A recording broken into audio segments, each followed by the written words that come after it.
Okie dokie, here is how to use Windows Snap feature to make two browser windows go, each of them, to half of the screen. So the first thing is I have my browser here with 4 or 5 links at the top, or tabs open.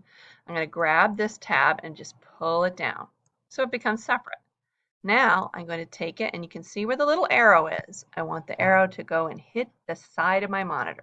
And look, it outlines as half, and it says, what would you like to be the other half?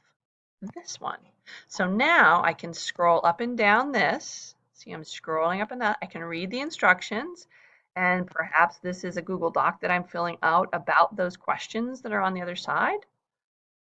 Now, to get this to go whole screen again, I go to the top of the bar with the arrow, I hold it down, and I put it to the top of the screen, and if that makes it go whole.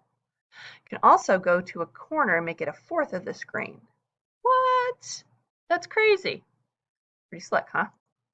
I can also use my Windows key on my keyboard and click the right arrow to make it go to the right, or hold down the Windows key and go to the left arrow, and it'll go on the left, so I can switch them more easily.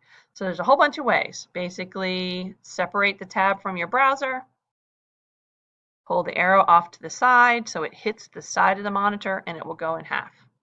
It may ask you what you want on the other half. And that's how you have two screens at once.